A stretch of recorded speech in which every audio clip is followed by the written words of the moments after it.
In Indian culture, there is a whole attention to the shape and size of the room in which you live, because the shape and size of the room in some way, if it is not heavily ventilated, when I say heavily ventilated, from both sides two walls are open and it's happening, then it feels almost like outdoor.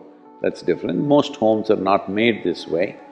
So, different shapes and sizes kind of create different kinds of energy structures. These energy structures can, if they become very strong, can determine your psychological and emotional state, which either can be conducive or can become an impediment in who you want to be. So, certain substances like sandal in India, there is something called as sambrani, which is a very powerful thing, which is used even when people are ill. First thing they do is this, and it is now been found it also kills certain types of bacteria in the air and also on the surfaces.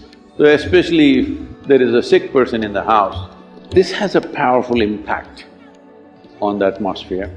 It is not necessarily a fragrance, it is a different kind of thing, that it clarifies the air, it just makes the atmosphere feel more lively.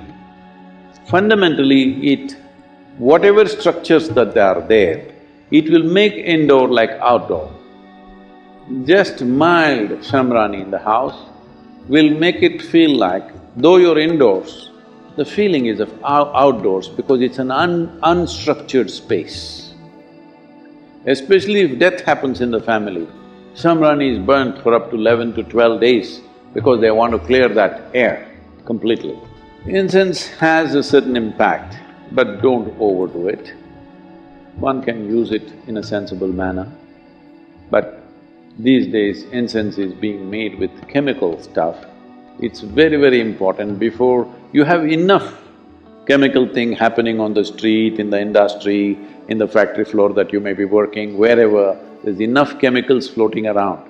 At least within your house, do not burn chemically made incense, because I think that is almost 70% or 80% of what's available in the market today is chemical. You must take it out before you burn it. So it must be natural resin or certain other oils, essential oils and things which can make a difference. In the yogic sciences, we look at life as a composition of 5 basic elements: earth, fire, water, wind and space. In this, fire is a very important aspect of making this life. So, fire is seen as a significant element which makes life happen. It's not the only thing, all the 5 are important. But when it comes to warding off things, fire is always very important. So this is part of it. Every day in your life, you must light an oil lamp and stay in its presence for a period of time, because it'll ward off many things, it'll cleanse many things for your system. This is a very important part of, warding off infections and things like that.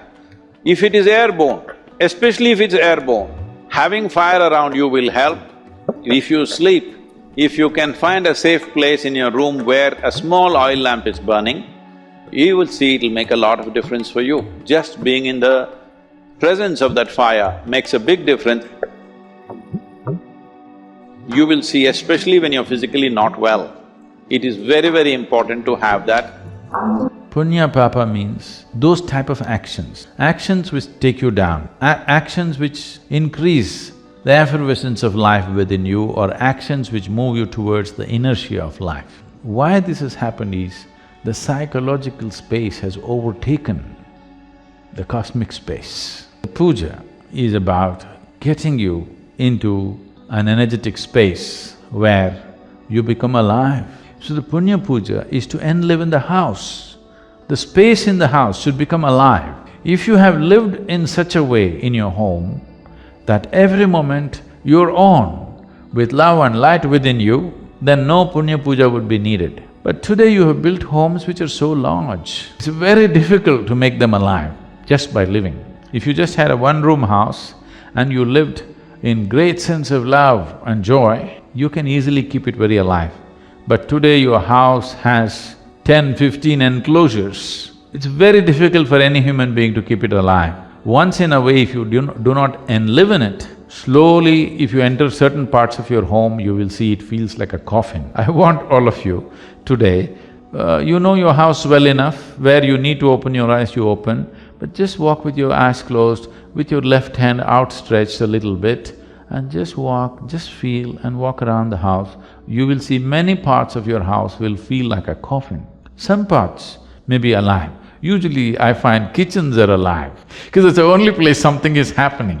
Everywhere else, if you live in a very, very alive way, you can enlive in something. But when you have 12, 15, 20 enclosures in your house, it's very, very difficult for anybody to enlive in all that. So punya puja once in a way, at least once a year, would light it up.